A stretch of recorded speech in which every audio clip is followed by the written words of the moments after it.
Study IQ IAS, आपका selection हमारा mission.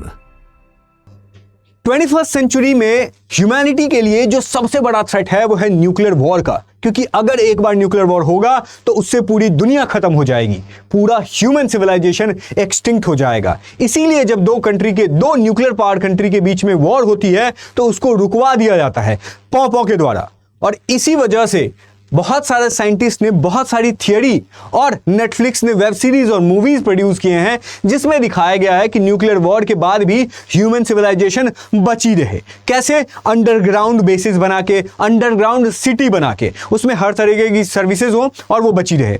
और ये अभी तक फिक्शनल था, ये अभी तक मूवी में था। लेकिन अगर मैं आपसे ये बोलूं कि यूएसए ने इसको फिक्शनल से रियलिटी बना रहा है या फिर ऑलरेडी बना चुका है, क्योंकि ऐसा क्लेम एक लेडी ने किया है टकर कार्लसन के पॉडकास्ट में, जो वो कहती हैं कि यूएसए ने 1998 से लेकर 2015 तक $21 ट्रिलियन इन्वेस्ट किया है कि ऐसे प्रोजेक्ट में जिस प्रोजेक्ट के अंडर यूएसए के अंडरग्राउंड बेसिस तैयार किए जा रहे हैं। 170 अंडरग्राउंड बेसिस तैयार किए जा रहे हैं जिसमें सारी तरह की सुविधाएं होंगी। और उसमें कौन लोग रहेंगे? क्या वो मासेस के लिए अवेलेबल होंगे? नहीं, वो अवेलेबल होंगे सिर्फ एलीट के लिए, सिर्फ पावरफुल लोगों के लिए, सिर्फ गवर्नमेंट ऑफिशियल्स के लिए।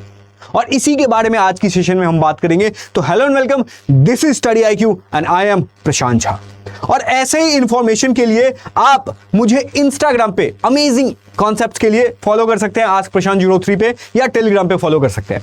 अब देखिए, ये जो बात की जा रही है, ये बात की जा रही है किसके द्वारा?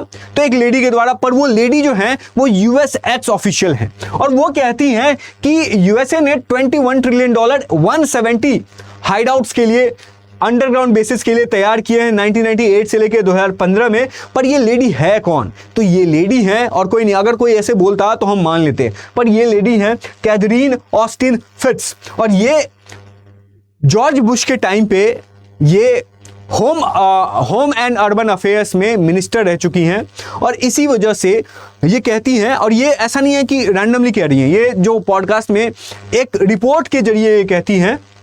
उस रिपोर्ट का नाम है स्किडमोर रिपोर्ट। मार्क स्किडमोर एक मिशिगन में स्टेट यूनिवर्सिटी के इकोनॉमिस्ट रहे हैं और उसमें ये इन्होंने पाया है, क्या पाया है? उन्होंने पाया है कि यार 1998 से लेके 2015 तक जो डिफेंस डिपार्टमेंट है और जो हाउसिंग एंड अर्बन डिपार्टमेंट्स है, इसमें $21 ट्रिलियन की जो है वो इरेगुलराइजेशन है। इसका कोई कैलकुलेशन नहीं है, किसी भी तरह का कैलकुलेशन नहीं मिला है।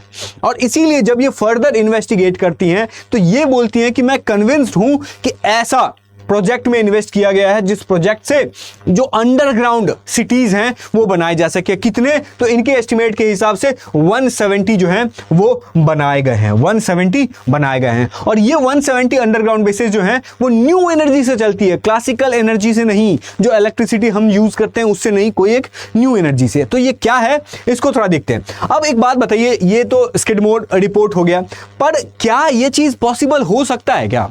मतलब अगर कोई आपसे बोले कि हमारी सरकार ऐसा कर रही है, आप मानोगे या नहीं मानोगे? मे भी नहीं मानोगे। लेकिन अगर यूएसए के बारे में ऐसा बोला जाए तो क्या वो हो सकता है? बिल्कुल हो सकता है, क्योंकि ऑलरेडी यूएसए में ऐसे बहुत सारे बंकर्स अवेलेबल हैं जो कि गवर्नमेंट के द्वारा बनाए गए थे। कुछ बंकर्स 9/11 के टाइम पे थे, कुछ बंकर कोल्ड वॉर के टाइम पे थे और कुछ बंकर वर्ल्ड वॉर 2 के टाइम पे थे। और ये बंकर के एग्जाम्पल जो हैं वो ये हैं, देखिए माउंट वेदर वर्जीनिया में है।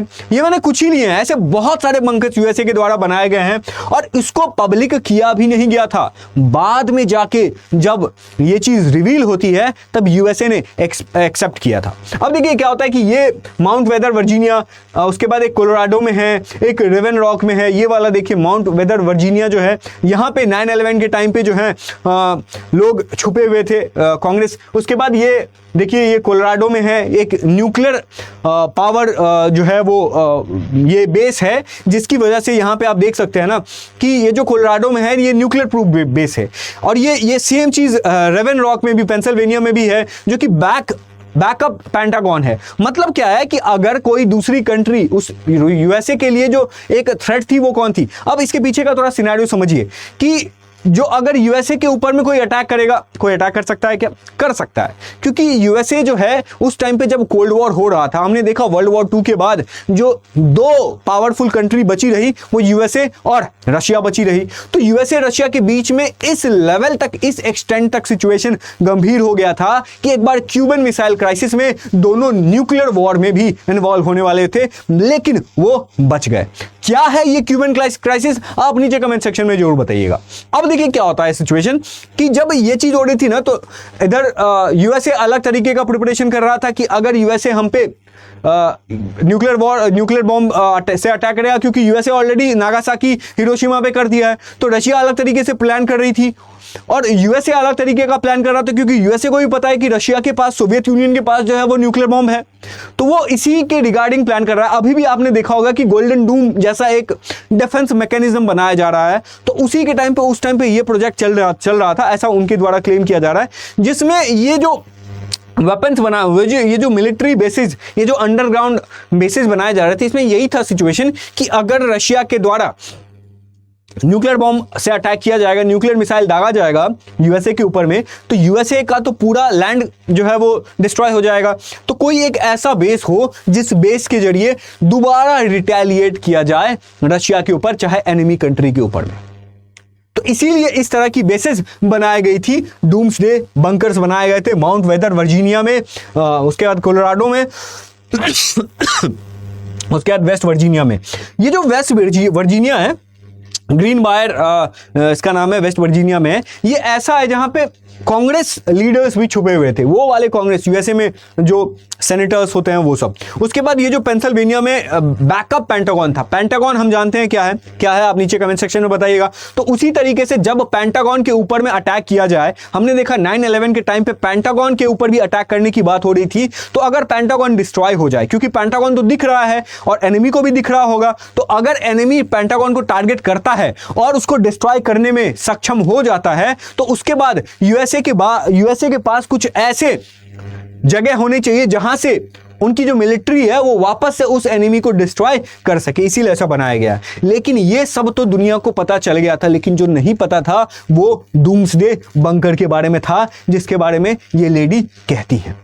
अब देखिए, ऐसा नहीं है कि सिर्फ यूएसए की गवर्नमेंट ही बंकर में इंटरेस्ट लेती है, क्योंकि हमने देखा है कि ये जो हिस्टेरिया है ये पूरे यूएसए में फैल गया है। अब देखिए क्या सिचुएशन होता है कि 2023 में एक सर्वे किया गया, उस सर्वे में पाया गया कि यूएसए की 1/3 जो एडल्ट है वो $11 बिलियन जो है वो इन्वेस्ट कर चुकी है आफ्टर वॉर। जो न्यूक्लियर वॉर जैसा सिनेरियो होगा उसमें हम कैसे सरवाइव करेंगे, इसके रिगार्डिंग जो है वो 1/3 एडल्ट जो है यूएसए की इन्वेस्ट कर चुकी है $11 बिलियन। और इसके बावजूद अब सिचुएशन ये आता है कि प्राइवेट जो बंकर्स हैं वो यूएसए में बहुत ज्यादा चलन में आ चुका है। क्यों? तो यहां देखिए, विवोस ग्रुप है, ये लग्जरी शेल्टर्स प्रोवाइड करता है। ये $20,000 और $5 मिलियन के बीच में इनका रेंज है। हम फ्लैट खरीदने की, हम अपार्टमेंट खरीदने की बात करते हैं, और ये लोग जो है वो सर्वाइवल इंस्टिंक्ट को इतना ज्यादा प्रायोरिटी देते हैं कि वो सोचते हैं कि कोई भी देश जो है वो इतना सेफ नहीं है। तो अगर यूएसए के ऊपर में थ्रेट होता है तो उस सिचुएशन में हम क्या करेंगे, तो इस तरह के वो ऐसे बंकर्स बना रहे हैं जिसमें सब तरह की सर्विसेज होंगी। आप जो भी बोलो, मूवी हॉल बिल्कुल होगा, जिम भी होगा, ठीक है, लाइब्रेरी होना हो, जिम जरूर होगा।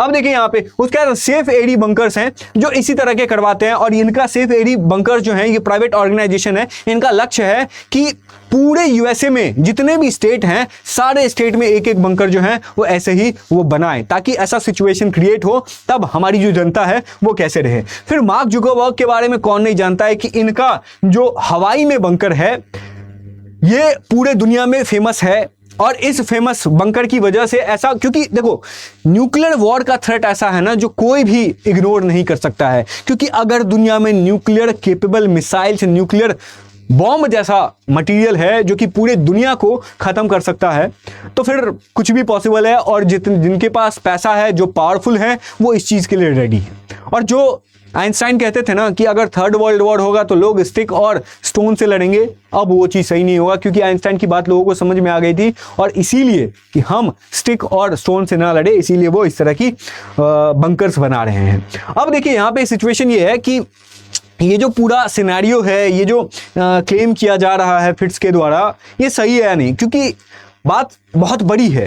तो इनका बहुत सारा क्लेम रहा है। कोविड के टाइम पे इन्होंने क्लेम किया था जो कोविड वैक्सीन में है, ये स्टेट ने जानबूझ के कुछ ऐसे केमिकल्स यूज़ किए हैं जो लोगों को इनफर्टाइल कर देगा, डीएनए चेंज कर देगा। उसके बाद इन्होंने माइंड कंट्रोल वाली भी चीज़ें बोली थी कि पूरी दुनिया में माइंड कंट्रोल जैसा सिनेरियो हो रहा है, एक ऐसा मशीन बनाया जा रहा है, बहुत सारी चीज़ें उन्होंने बोली थी।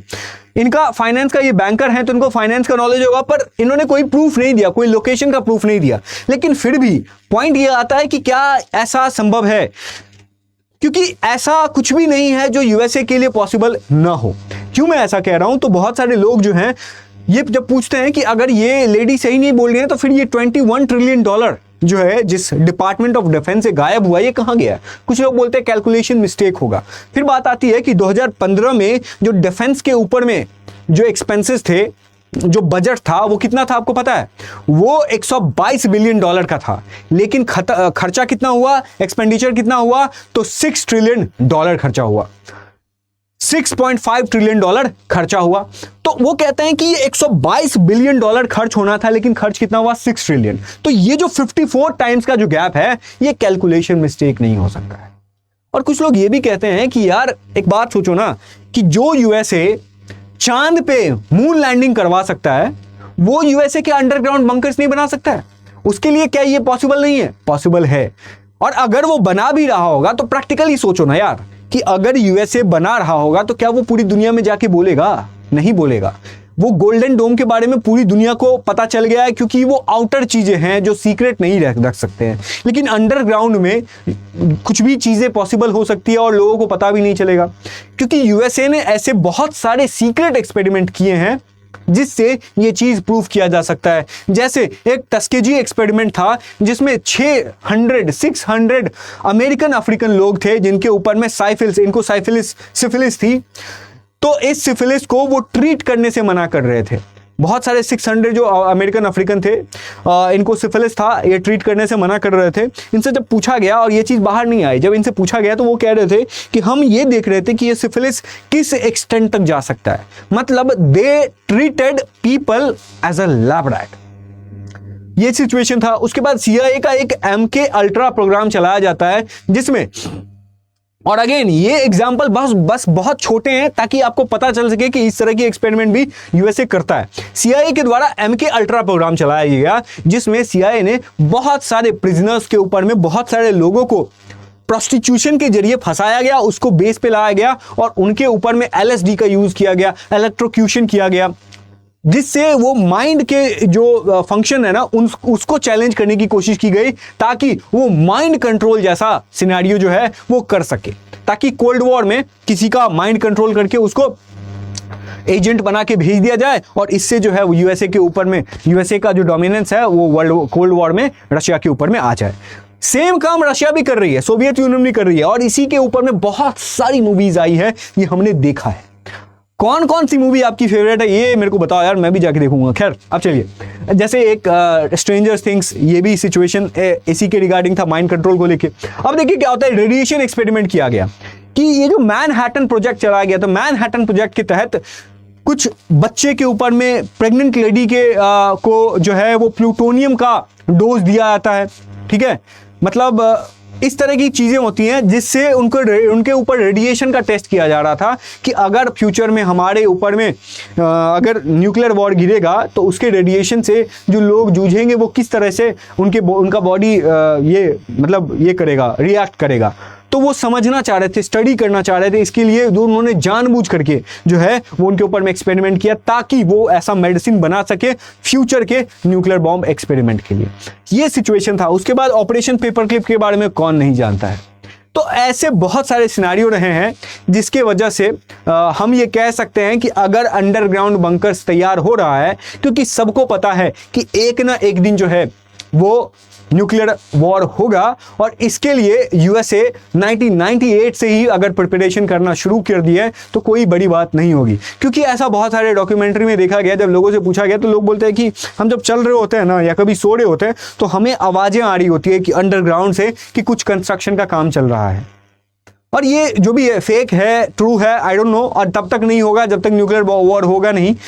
और अगर यूएसए हमसे कहता कि जब वो मून लैंडिंग किया था और दुनिया को कहता कि मून लैंडिंग जो है वो फेक है, कोई अगर ये बोल रहा है कि यूएसए ने जो है मून लैंडिंग फेक किया, यूएसए मान लेता कि फेक, तो हम मान लेते, क्योंकि मून लैंडिंग वाली सिचुएशन जब सच हो सकती है तो नीचे में अंडरग्राउंड बेसिस बनाना कोई बड़ी बात नहीं हो सकती है। और अभी हमने देखा है कि कैसे जो गोल्डन डूम जैसा मिलिट्री जो डिफेंस मैकेनिज्म है वो बना रही है, उसी तरीके से मुझे लगता है कि हमारे देश में भी इस तरह की चीज़ों को सोचना चाहिए। जब हम बात करते हैं चाइना की, जब हम बात करते हैं पाकिस्तान की, तो हमें थोड़े बहुत इन्वेस्टिगेशन करते हैं, हम सोचते हैं कि कॉन्स्पिरेसी चलती रहती है कि CIA ये कर रहा होगा, USA ये कर रहा होगा, लेकिन हमें पता ही नहीं है कि चाइना क्या कर रहा होगा। चाइना क्या पता इससे कहीं ज़्यादा काम कर रहा होगा। USA के पास तो मीडिया है, लोग जो है वो एक्सपोज कर देते हैं, चाइना में तो वो भी नहीं है। तो अगर हम ये बात कर रहे हैं ना न्यूक्लियर वॉर की, क्योंकि आज ना कल ये चीज़ होने वाला है, तो हमें ये भी ध्यान देना पड़ेगा कि अगर न्यूक्लियर वॉर होगा तो इंडिया उसके लिए कैसे कैपेबल होगा, क्योंकि पाकिस्तान के पास भी न्यूक्लियर बॉम्ब है, चाइना के पास भी है, और एक ना एक दिन तो होके रहेगा। तो इसके लिए क्या इंडिया प्रिपरेशन कर रहा है, क्या ऐसी सीक्रेट चीज़ें चल रही हैं, अगर आपको पता है तो नीचे कमेंट सेक्शन में बताइएगा। और ये भी बताइएगा कि क्या आपने इस तरह की चीज़ें, क्या आपको लगता है यूएसए के द्वारा की जा सकती है, पॉसिबल हो सकता है, या आपको लगता है कि ये फेक है। नीचे कमेंट सेक्शन में जरूर बताइएगा। तब तक के लिए थैंक यू सो मच और कीप लर्निंग।